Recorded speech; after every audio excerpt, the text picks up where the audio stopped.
Contacto trae para usted. En Contacto trae para usted todas las voces. Yo no puedo recibir un gobierno con estos adeudos. Es completamente falso eso. No hubo una sola víctima. Las opiniones. Hemos actuado de frente. Yo no voy a iniciar mi gobierno dando pasos fuera de la ley. El acontecer de los temas más relevantes en la mesa de análisis. Hola, ¿qué tal? Qué gusto saludarles. Ya estamos de nueva cuenta en nuestra mesa de análisis, como todos los viernes, a través de Digital 96.9 de FM. Muchísimas gracias a Leti Silva, que nos antecedió con la información. Soy Luis Ramírez Vaqueiro, y bueno, esta tarde, noche, para platicar con usted de los temas pues que se han generado a lo largo de esta semana. Quiero darle la bienvenida a dos buenos amigos. Primero, aquí a mi derecha, el economista y catedrático e investigador don Rafael Arias Hernández. Rafa, ¿cómo te va? Muchas gracias por estar acá con nosotros. Gracias, mi querido Luis. Préstame la gabardina, como dicen, ahorita te la acomodamos acá. Sí, no te preocupes. Gracias por estar con nosotros, y bueno, también por supuesto agradecerle su participación a el catedrático, investigador, exfuncionario público y articulista Lauro Rodríguez Zamora. Lauro, gracias por estar acá. Luis. Oigan, pues a ver, hay mucho de dónde cortar, tela de dónde cortar, porque esta semana el presidente de la República, habían anticipado ya algunos columnistas que había fechas límites, había fechas plazo, pues para hacer lo que en la liturgia priista se conoce como el destape del tapado, ¿no? Que más bien ya estaba destapado, pero pues finalmente Enrique Peña Nieto adelanta los tiempos. No sé si eran los tiempos o si eran los momentos. Rafa, MIT en verdad es lo mejor que tiene el PRI, no siendo priista, para el proceso 2018. Bueno, yo creo que lo de los tiempos está establecido en la ley, tienen que cumplirse. El resto de la liturgia, de todo lo que tiene que hacerse dentro de los partidos, pues, se tiene que ajustar. Respecto a la segunda pregunta, pues no sé, la verdad es que el procedimiento es más que obvio, es más que claro, no es democratizador, no es representativo, pero esa es característica también de la partidocracia en México. Entonces, lo que es ya importante es que tengamos presente que lo primero no debe ser el servidor público, lo primero es la gente, es la ciudadanía y la sociedad, y que tengamos mucho cuidado porque va a ser un espectáculo de muchas pistas. Bueno, ahí está este primer escenario. Lauro, también preguntar, a ver, ¿queda el PRI fracturado en la determinación de colocar a José Antonio Meade, un no priista, como próximo candidato de este instituto político? ¿Qué pensará su militancia? Bueno, habría que preguntar, ¿qué dirán? O sea, porque cuando van a un partido político, todo aquel que va a un partido político aspira a ocupar un cargo, y que no te tomen en consideración ni a la base, ni a los que pertenecen por años al PRI, para ser candidato del PRI, pues está como que raro, ¿no? Es que tenemos que tener presente la cultura priista. La cultura priista nunca ha sido contestataria ni de decirle no a la dirigencia o al máximo líder priista. Aquí lo que vimos sin duda es el ejercicio tradicional del dedazo, hay que decirlo así, en donde se elige a quién va a ser el candidato. ¿Cuál es la diferencia? La diferencia es que en el pasado los presidentes elegían al sucesor a la presidencia, ahora no. Ahora lo que hacen, y el mismo Peña lo reconoció públicamente, que él como primer priista del país tiene su opinión tiene una importancia muy fuerte. Prácticamente reconocía que lo que él dijera, eso es lo que se iba a hacer, pero obviamente ya no está eligiendo al sucesor, solamente al candidato de un partido, de su partido. Y en este sentido, yo no sé si es el mejor o el peor. Yo siempre he dicho que se aplica el principio de Peter, por cualquiera que llegue a la presidencia, pues no está preparado para enfrentarlo. Es como ser padre, ¿no? Oye, ¿qué te prepara para ser papá? Pues hasta que estás ahí, sabes lo que es ser. Y un presidente, obviamente, pues no lo podemos ver en función de lo que hizo, de lo que es, de lo que estudió. Lo tenemos que evaluar ya cuando llegan al poder en función del equipo que forman. A ver, aquí también pareciera que en toda esta liturgia priista, en toda esta ceremonia de destaparlo, de cerrar filas y todos decir vamos contigo, este paseillo que se hizo pues el mismo día, donde se reunió con la CNC, se reunió con la CNOP, se reunió con el Movimiento Territorial, con todos los integrantes de este instituto político, pues era como para tratar de posicionar a MIT en el colectivo y ponerlo en las encuestas muy bien, pero no les resultó como que muy buena la estrategia, porque aún hoy después de tanto tiempo y de tanto haber hecho con el uso del recurso de los mexicanos, de posicionarlo, sigue estando debajo de las encuestas de un Andrés Manuel López Obrador que parece inalcanzable. Bueno, yo creo que incluso regresando a mi punto de vista, que reitero, si lo primero es la gente, lo primero es la sociedad, y ahora con los medios de comunicación, con el celular, con internet, lo que es inocultable para Veracruz, para el país mismo, es el hartazgo nacional. Es decir, no es posible que tanto negligente, tanto ineficiente y sobre todo tanto delincuente gubernamental tenga al país sumido, o mejor dicho, subido a un tobogán en el que continúa deteriorándose la situación en la que viven millones de mexicanos, y ya no digamos millones de veracruzanos. Les anticipo, aquí la situación va de mal en peor. Ahora ya se están produciendo 800 veracruzanos pobres al día, ya mucho más arriba de lo que Duarte logró. Es decir, entonces el hartazgo está reflejándose no solo respecto a los partidos, sino también se va a reflejar respecto a las personas. Evidentemente que hay que ver cuál va a ser el posicionamiento y tener muy presente algo, que la democracia en México no es de la mayoría, es de la minoría mayor. Y ojo, por favor, no, votos no gana a voto, actas gana a voto. Y lo que le llaman las estructuras funcionan muy bien cuando llega el señor Villegas y las aceita. Bueno. Entonces vamos a tener una situación en la que yo sostengo que la sociedad, los mexicanos, los veracruzanos, vamos a hacernos presentes. A ver, también del otro lado, dentro de vamos a decirlo así, de este destape y esta posición también de Morena que va en las encuestas, que ahora se dedican a hacer videos, la esposa de Andrés Manuel y bueno, cuestiones de ese tipo, que le dio por la cantada, ¿no? Está el Frente Ciudadano por México, un frente que, bueno, pues ya se anunció, ya se cantó, y por más que se canta, parece que no termina de cuajar o de definir. Hay quien dice que en realidad al gobierno le preocupa la conformación de ese frente porque sería quien, pues, se llevaría los votos en contra del hartazgo contra el PRI. Pero, a ver, la pregunta aquí es, ¿le están ganando la batalla a este frente? ¿El PRI le está ganando o simple y sencillamente estarán esperando los tiempos?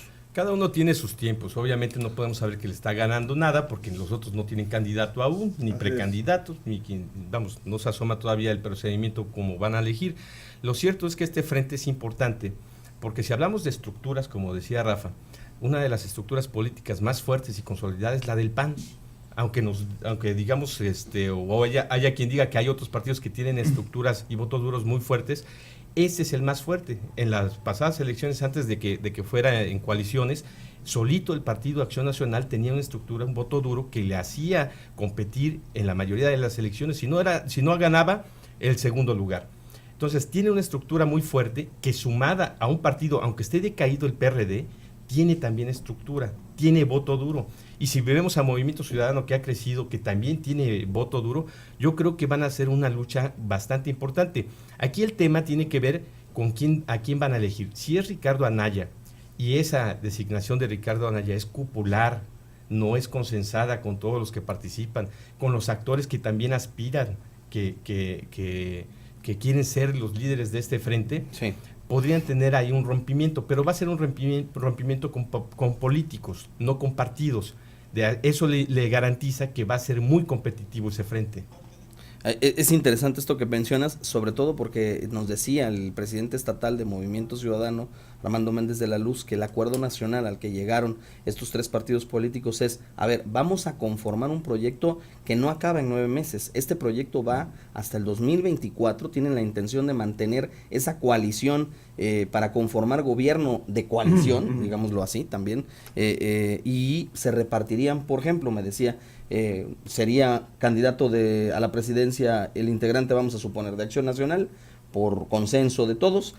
En la segunda posición o jefe de gabinete sería o secretario de Gobernación, en lo que se hace la modificación constitucional, que es lo que pretenden hacer, el partido del PRD, por ejemplo, y en el Senado de la República, la presidencia del Senado, la tendría, o la Junta de Coordinación Política la va a llevar el otro partido político. Entonces, están buscando esos equilibrios a efecto de no tener ese tipo de rompimiento, que bueno, como dices tú, los hará sumamente competitivos. Y a ver cómo viene el escenario, ¿no? Para pues, llegado el momento, hablar de esto. Vamos a hacer una pausa, si les parece. Ya se destapó el gran tapado. Bueno, y en Veracruz, el PRI, ¿qué es lo que va a suceder? Eso lo platicamos al regresar del corte. Ya regresamos a la mesa de análisis. Ya regresamos a nuestra mesa de análisis a través de Digital 96.9. Dejábamos sobre la mesa, el PRI ya destapó a su gran candidato, bueno, a quien va a ser el que le enarbole la bandera a la presidencia de la República, que en este caso es José Antonio Meade. Pero en Veracruz la pregunta es ¿quién? Porque también aquí hay un prismo que sí tiene su estructura, que ahí está, pero como que está, vamos a decirlo así, desgarriado, ¿no? O sea, después de la derrota del 2016, la dirigencia como que no cuaja, la dirigencia como que no se hace presente, actúa de una manera media extraña, en vez de responderle al gobernador en funciones, manda un elemento ahí con poca calidad moral como para salir a declarar, y en fin. ¿Será Héctor Yunes de nueva cuenta candidato? ¿Será Pepe Yunes? Porque pues si es Meade, todo el mundo dice que Pepe es el candidato natural. Bueno, el proceso en los estados es aún más complicado, y en el caso de Veracruz, yo insistiría porque el espectáculo sí, circense electoral básicamente beneficia al AMPA electoral, que es la que está operando, y que se va más allá de los recursos hacia las posiciones, como tú lo estás diciendo. Sí. Es decir, pero yo lo que veo es que no va a ser fácil. ¿Por qué? Porque los niveles de pobreza, insisto en los niveles de hartazgo de la población, sí, ya son muy manifiestos, y no solo están orientados al PRI, también hay que darle su lugar. En Veracruz están orientados al fracaso del PAN-PRD. En la Ciudad de México están orientados al fracaso del PRD, y así sucesivamente. A lo que voy es a lo siguiente: si no se piensa en las necesidades de la gente y se continúa en los shows mediáticos, partidocráticos, entonces simple y sencillamente las condiciones se van a seguir deteriorando. Y claro, en este sentido es muy importante quien, bueno, desde luego, quien tenga no los mejores atributos, sino los menos peores, dicen por ahí muchas organizaciones ciudadanas, pues va a tener mayores posibilidades. Pero lo que sí es evidente es que las condiciones, sobre todo de pobreza, de hambre, de inseguridad, por favor, Veracruz está en las noticias internacionales día y noche, porque ya el fracaso de una estrategia que no asocia el mal con el medio en que se desarrolla, no asocia y se dedica a señalar que se puede lograr con más policías, con más drones, con más de los otros drones, ¿sí? y descuida el aspecto de pobreza, de desarrollo social. Entonces, simple y sencillamente el medio se sigue reproduciendo. Pero eso simplemente muestra que vaya una alerta en la población de que hay quienes quieren llegar al poder para no poder. Y están muy bien señalados. Es un tema que más adelante platicaremos, porque sí es de análisis, es un problema estructural. O sea, esto no va a cesar en ninguna parte del país, Veracruz, hasta que no se cambien muchas de las cuestiones como la educación, el mejoramiento en los salarios, por ejemplo, hacerlos que pueda el trabajador recuperar poder adquisitivo, que hoy no lo tiene, y también bueno, buscar generar las condiciones para que el capital llegue y genere el círculo virtuoso. Eso lo platicamos en un instante. ¿Le alcanza, Lauro, al PRI en este proceso de devenir de Veracruz para recuperar la gubernatura? Caray, es una pregunta bastante difícil de hacer, de responder más bien, de hacer muy fácil. Sí. Porque, mira, tenemos en el gobierno una coalición gobernante, sí, que es el PAN, el PRD, que es opositor, obviamente, que le ganó al PRI y al Verde en la elección pasada. Tenemos también en crecimiento otro partido que es Morena, que se ha significado sobre todo en las regiones más pobres de Veracruz. Sí. Y si estamos hablando de 5 millones de pobres, que tú platicas con ellos, dices, no, yo a López Obrador y punto. No hay forma de que les cambies el chip. Obviamente, como dice Rafa, las estructuras operan cuando hay Villegas, ¿no? Aquí va a tener mucho que ver sobre la persona que se elija y la capacidad que tenga para armar una estructura de campaña, fortalecer el voto duro, porque de otra forma, si se va nada más por la parte mediática de que yo soy muy bueno, yo soy el mejor, eso ya no opera, eso es para los medios, para las redes, pero a la hora de votar se tienen otras consideraciones. Yo creo que en este momento Veracruz está indeciso quién podría ganar, dados las figuras que tenemos públicamente. ¿Quién va a ir por Morena? ¿Quién va a ir por el PAN? ¿Quién va a ir por el PRI? Eso determinará que podamos tal vez tratar de responder esa pregunta. Ahorita que todavía no se han elegido los candidatos, es muy difícil nada más por partido decir cuál es el que lleva la delantera. Bueno, ahí dejamos esto del tema del destape y también de estas cuestiones. Vámonos adentrando también a asuntos que tienen que ver con el orden nacional, pero que están inmersos en la economía, en el factor también gobierno. Durante este destape, este 27, provocó y desencadenó una serie de cambios en el gabinete.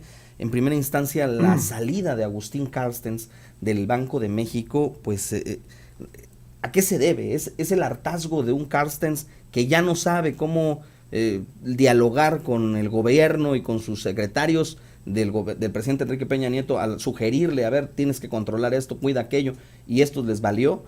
¿Se chocó o simplemente dijo, miren, ¿saben qué? Ahí les dejo que se hunda el barco? Yo creo que es una combinación de los dos, porque tuvo una buena propuesta. No creo que sea despreciable ser director de un banco internacional. Y creo además que el agua le estaba ya llegando a los aparejos, porque la inflación que pronosticaba, pues simple y sencillamente ha sido incontenible, ya está arriba de 6.5. Es decir, el problema de política económica no solo es tan irresponsable en el estado de Veracruz, que no se atiende, sino tiene también su marco de referencia, que es la política federal, que ha sido un rotundo fracaso. Es decir, lo único que ha ocasionado en el país es una inflación mayor, es una entrega del patrimonio nacional, y ahora ya verán los que se ponen a favor de que la liberación de precios va a ser para que se bajen estos, etcétera. Ya verán hacia lo que tiende históricamente cualquier mercado, a monopolio o a oligopolio, y ya verán ustedes cómo va a seguir las repercusiones. El problema central, regresamos a ese otro enfoque, pero ahora desde el punto de vista económico. Los irresponsables en el gobierno, e insisto, los gobiernos estatales y el gobierno federal, es que sus políticas económicas son antidiluvianas. En Veracruz tuvimos casi una oración que repetía a diario que nos rescate la federación, cuando se dijo y se repitió 1000 veces que la federación necesitaba ser rescatada. Bueno, ahora ya vemos, se renegoció una deuda para endeudar más el Estado, y por cierto, lo sostengo con cualquiera de los inteligentes, recomendables expertos financieros, consultores o los que estén, podemos abrir el debate. Claro, hay un problema central. Se prometió una transparencia respecto a las finanzas públicas, que ya se convirtió, como es tradición en Veracruz, en una transparencia fantasma, porque nadie la ve. Cambios en el gabinete responden, a ver, Lauro, ¿responden a los tiempos electorales? Hablo del presidente Enrique Peña Nieto, ¿o realmente son los mejores funcionarios para conducir lo que queda del último tramo en materia hacendaria y del Banco Central, que son asuntos que realmente nos impactan, a los que deberíamos de ponerle mayor atención, a estos ajustes que hizo el presidente al dejar ir a Meade y al dejar ir a Carstens? Bueno, yo creo que sí responden a la etapa electoral, definitivamente. Bien. Pero tampoco las personas que llegan son personas que tienen preparación, que tienen experiencia. En el sector financiero y en el del Banco de México no llegan improvisados. Regularmente llega gente que ha trabajado ya en el sector, que empezó a trabajar ahí, que subió de director o que estuvo en el sistema financiero. Obviamente la política en esta materia pues tiene que consensarla con el presidente, y además dentro de la Secretaría de Hacienda pues queda gente de MIT todavía, incluso de Videgaray, porque él tampoco cambió mucha gente. Es decir, los que realmente operan, que son muy técnicos, son áreas muy técnicas, siguen ahí. Eso no se ha perdido. Entonces lo que estamos viendo es un relevo que es natural por la cuestión electoral y obviamente, en el caso de Carstens, pues se va. Pero mira, se va y no se va, porque la ley y los reglamentos del Banco de México indican que los ex gobernadores del Banco de México salen ganando 300,000 pesos de pensión vitalicia. Bueno, pues ahí tenemos ese dato que coincide también con algo que ya señalabas, la liberación de los precios del combustible para dejarlos a libre mercado va a permitir, pues evidentemente, el incremento del precio del combustible, el acaparamiento por parte de algunos, porque ahora hay que poner atención en estos que controlan, en estos que se quedan como concesionarios y estos grupos que manejan. ¿Qué van a hacer con las gasolinas? Porque deja las gasolinas, piensa en el impacto del mercado negro que va a generar el robo de gasolinas. Lo están legalizando.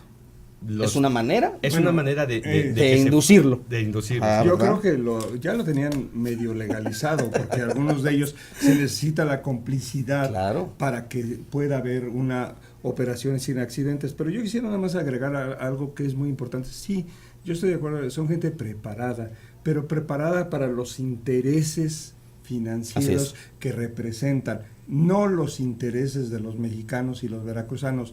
Y vuelvo a repetirlo aquí, qué casualidad, es decir, interesados en renegociar una deuda que no trajo ningún beneficio, al contrario, aumentó la deuda, y lo podemos demostrar en Veracruz, y en México ya se volvió a ampliar la posibilidad de endeudamiento. El problema en México, y tienen razón los mexicanos, es que tenemos funcionarios que lo único que saben es gastar más y más, endeudar más y más, y en Veracruz ahora tenemos el mejor de los ejemplos, que es privatizar más y entrarle pues a los buenos negocios. A ver, en relación a todo este escenario para la compleja, vamos a decirlo así, compleja situación económica que vive el país para cerrar 2017 y encarar 2018, ¿tú ves en el escenario que se pudiera dar una posible devaluación del peso? Digo, con este manejo y control de hilos que tienen a la economía nacional, ¿no habría un posible impacto que al rato nos estemos enfrentando a lo que vivimos hace 25 años? Bueno, yo lo único que agregaría a tu observación es que no, estamos en el tobogán de evaluatorio, es decir, cruzamos los dedos y porque al día siguiente no haya ocurrencias de nuestros vecinos, sobre todo de quien los dirige, o haya actuaciones suicidas de los que nos representan. No, el problema de evaluatorio es muy simple. Estábamos colgados de un clavo, que era Pemex, y a estos se les ocurrió vender la mitad del clavo o quedarse con la mitad del clavo, y ahora los mexicanos tienen que responder a esta situación, pero no solo fiscalmente, no, sino que ahora importamos más gasolina. Con esta situación de evaluatoria es imposible, por favor, es imposible que se sostengan precios bajos, y ahora vamos a tener que traerla del exterior. Claro. Vamos a hacer una pausa y dejamos un tema también en lo económico. Nadie dice nada en el gobierno federal del incremento de la deuda nacional. De eso, para que regresemos, porque eso es un elemento que también va a impactar y va a incidir para el cierre de la administración. Regresamos en un instante. Ya regresamos a la mesa de análisis. Empezamos a nuestra mesa de análisis a través de Digital 96.9. Dejábamos el tema de la deuda nacional. Nadie dice nada en términos del discurso político y sobre todo de la agenda nacional de la Federación, del presidente de la República, sobre el tema del endeudamiento. Y es un factor que no debemos de olvidar, porque tarde o temprano le va a pegar a la economía. Mira, yo creo que en este sentido los escenarios para un problema de endeudamiento nuevamente se podrían dar bajo una circunstancia como el rompimiento del Tratado de Libre Comercio. Si Estados Unidos se retira, vamos a tener un problema fuerte, devaluatorio, porque dejaríamos de exportar como lo estamos haciendo. Obviamente el comercio disminuiría. Y en lo que encuentras otros mercados allá por Turquía, Arabia, que es lo que han estado promoviendo en los 33 acuerdos comerciales que tiene México, que no operan, o sea, los tenemos nada más en papel, pero no funcionan. De manera natural, nuestro mercado es Estados Unidos. Le vamos a seguir vendiendo, pero va a ser menos. Eso limitaría la capacidad de la economía para tener dólares y obviamente incluso para enfrentar los servicios de la deuda que tiene tanto el interior como el exterior. ¿Qué es lo que necesitamos nosotros tener en cuenta? que las variables económicas todas están relacionadas con la actividad económica y tenemos un contexto adverso en este momento que en lugar de creación de comercio, la principal economía del mundo se está cerrando, que es lo paradójico. Antes quienes cerraban el comercio eran las economías pequeñas, las pobres, que decían vamos a protegernos. No, ahora el gran mercado del mundo dice yo me quiero proteger y eso puede meter a todo el mundo en una crisis brutal que nosotros no estaríamos preparados para enfrentarla. Bueno, ahí está ese tema, no sé si quieras abonar algo más ahí. No, además hay una cosa importante, hay una crisis financiera bancaria internacional latente. Fuerte. Es decir, ahí está esperando, pero yo quisiera simplemente hacer referencia a lo siguiente. Los economistas tenemos demasiados trucos para poder no llamar la atención o desviarla. Por algo nos parecemos mucho a los políticos. En este caso, la deuda del gobierno federal, no hay que comparar las deudas con el producto bruto o con aquel bruto. No. El problema aquí central es que la deuda del gobierno federal, solo la deuda bancaria y de valores, porque en eso Veracruz ha sido especialista en silenciar la licuadora. No, hay una serie de obligaciones financieras ineludibles, como los pasivos laborales, como los pasivos institucionales, y la deuda bancaria del gobierno federal va a concluir el sexenio con cerca de 11 billones de pesos. El doble de presupuesto, si queremos compararlo con algo, el doble del presupuesto actual.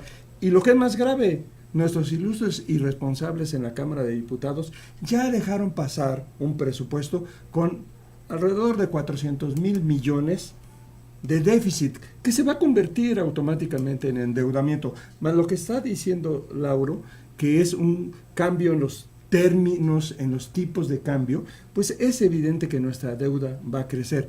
Pero regreso al punto, va a crecer porque los servidores públicos se sirven.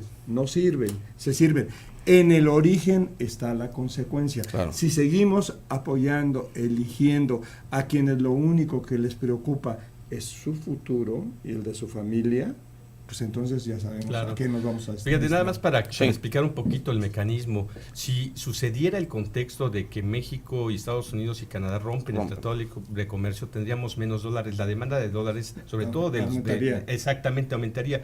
Para controlar esa demanda tendrían que subir la tasa de interés, es decir, tendrían que restringir el mercado monetario para que se eleve la tasa de interés y no se vaya la economía a dolarizar.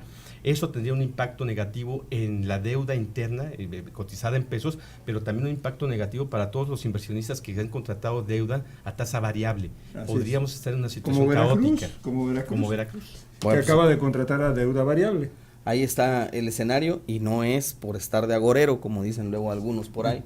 No, nada más tómelo en consideración, guárdese bien su aguinaldo, si es que se lo van a dar, y por supuesto, pues no gaste de más, ¿verdad? No te rías, compadre, no te rías. Bueno, a ver, vámonos hacia la recta final de la mesa. A ver, concluyó también, pues como parte de lo que marca la Constitución, es responsabilidad del Ejecutivo entregar un informe cada 15 de noviembre, y bueno, pues ya glosaron, vamos a decirlo así, ya fueron todos sus secretarios a rendirles a los diputados una serie de explicaciones respecto a cada uno de los sectores en los que están. Ese formato y la comparecencia, ¿le dejan algo a Veracruz? ¿Sirve? ¿Se modificó? ¿No se modificó? Mucho se criticaba cómo era el mecanismo, pero seguimos viendo la misma comparecencia cartonada, con las mismas preguntitas, o sea, ¿qué pasó ahí, Laura? Mira, yo empezaría comentando algo que dijo un diputado en tribuna ayer. Sí. Revisé lo que señalaba y efectivamente hay un anexo de indicadores en el informe que no tiene 2017, es de puro 2016 para atrás. Entonces, tiene razón, sí reportaron lo de Duarte. O sea, se me hace increíble. Si quieren crear un sistema de estadístico abierto para el gobierno, sí, pero en la página de internet no lo metes como informe. Cuando revisas el estadístico, efectivamente, la mayor parte de la información 2017 está estimada a junio, a julio, donde no se puede proyectar, y otras están proyectadas a noviembre, a diciembre. Lo peor de todo es que cuando hacen un comparativo, por ejemplo, de variables para rankearnos con otras entidades federativas, de forma estimada 2017 nos pone en primer lugar nacional. Dijo, caray, pues estimaron a todo el país para saber en qué lugar estamos. Porque... Y cuando te vas al anexo de inversión, sucede un fenómeno. En la parte de pagos, ves que todo está en cero. Entonces, está asignado, presupuesto aprobado, pero cuando ves el de vengado, cero, pagado, cero, dices, bueno, entonces, ¿qué está pasando? En las comparecencias nos dieron la respuesta a los secretarios, es que no está terminado, es que no está concluido, pero sí vamos a pagar hasta diciembre, ya se avanzó. Aquí el asunto, que sí tenían razón esos diputados, este informe fue muy mal hecho, o sea, no se reportó 2017, por una simple y sencilla razón, no había nada que reportar. Bueno, a ver. Yo creo que hay que agregar que este informe fue un viaje en el tiempo. Es decir, se rememoró una situación que es importante tenerla, cómo actuó la anterior administración, pero el informe es concretamente a 2017, como dice Lauro.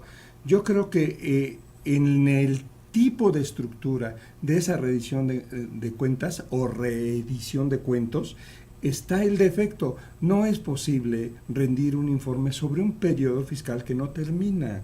Es decir, todo se vuelve suposiciones, ¿sí? Bien. Es decir, aquí el problema central, y es a lo que tenemos que convocar, es a que se haga un informe de gobierno real en el primer trimestre de 2018 para ver cómo el desastre, y perdón, Lauro, es decir, el desastre ocasionado va a ser mayor de el estimado. ¿Por qué? Porque estamos viendo que sigue aumentando los problemas, siguen aumentando los muertos, sigue aumentando la inseguridad, el desempleo, la pobreza, etcétera. Entonces lo que tenemos que hacer como sociedad es meterle la mano para que se acaben estos rituales de una transparencia faraónica inútil, ¿sí? ¿Por qué? Porque para empezar no tienen la información. Y obviamente no la proporcionan. Claro. A ver, aquí también valdría la pena porque dentro de la glosa del informe se soltó un dato en la última comparecencia que llama la atención sobre cómo se venía trabajando o cómo se venía actuando en las administraciones anteriores.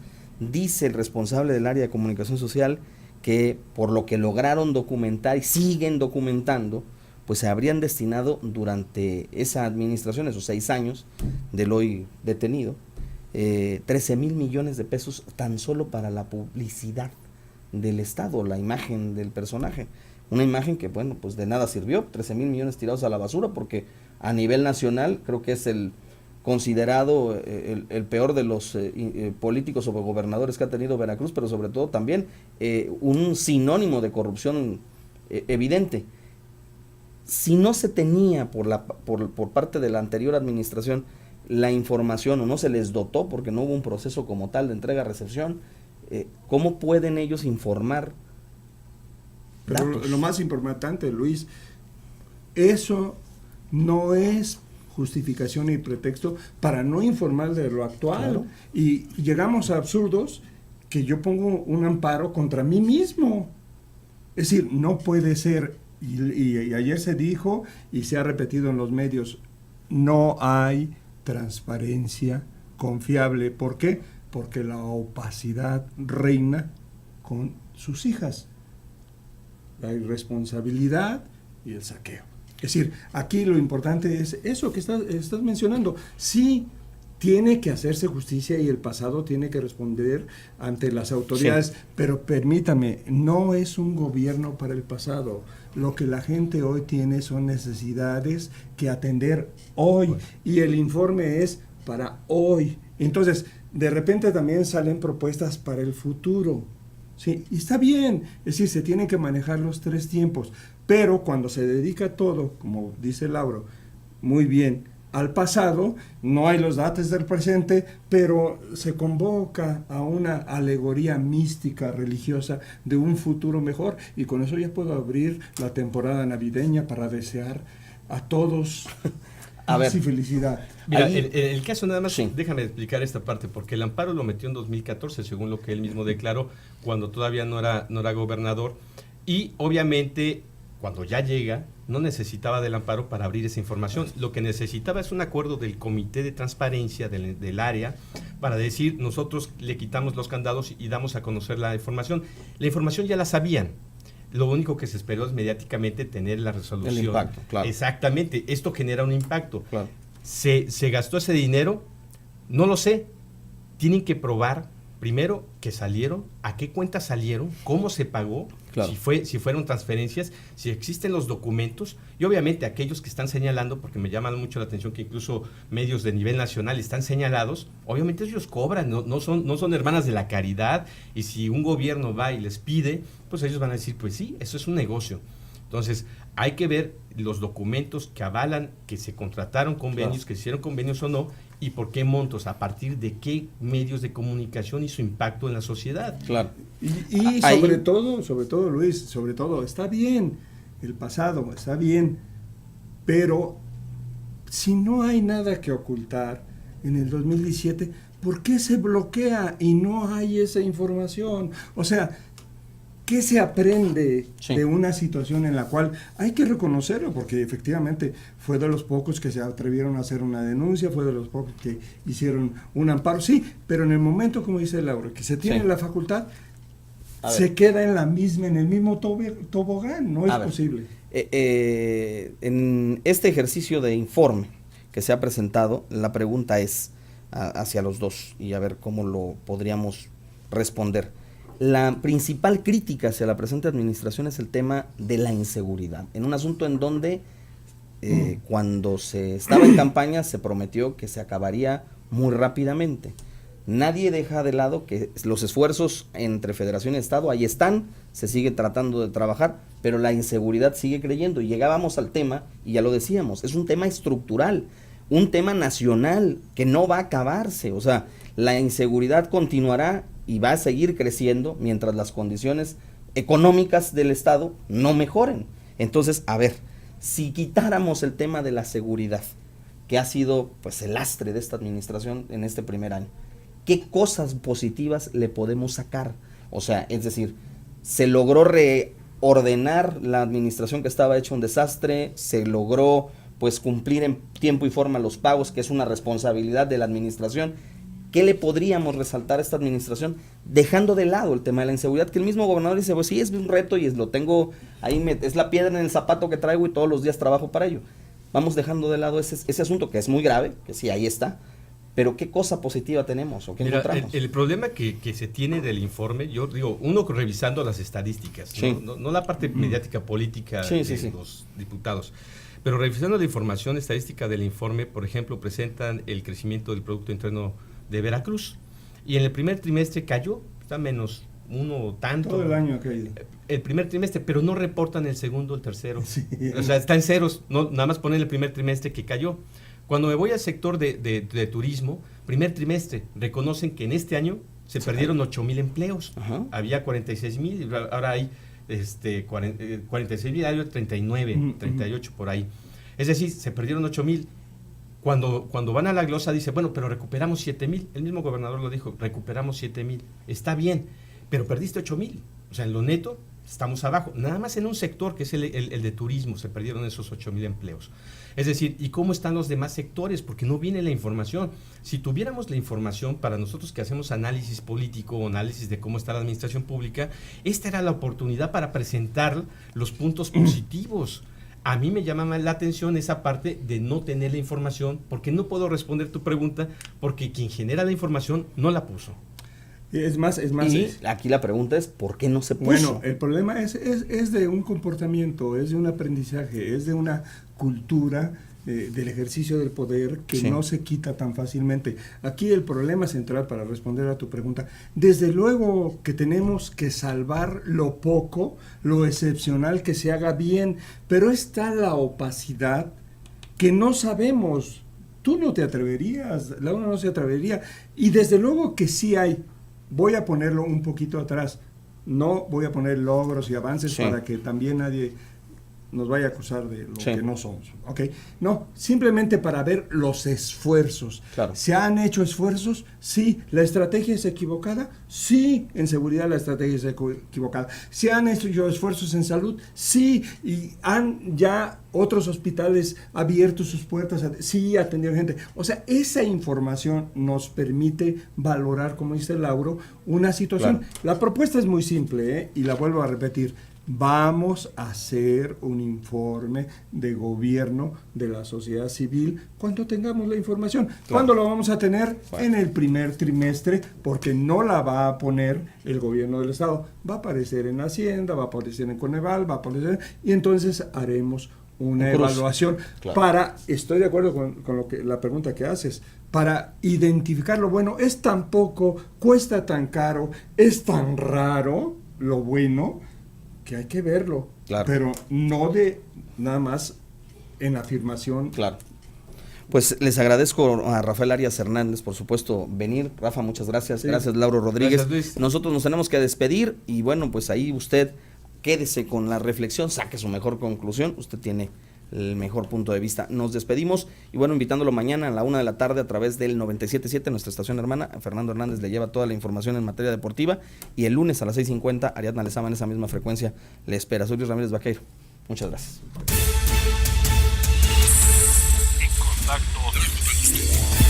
En contacto trajo para usted todas las voces, las opiniones, el acontecer de los temas más relevantes en la mesa de análisis.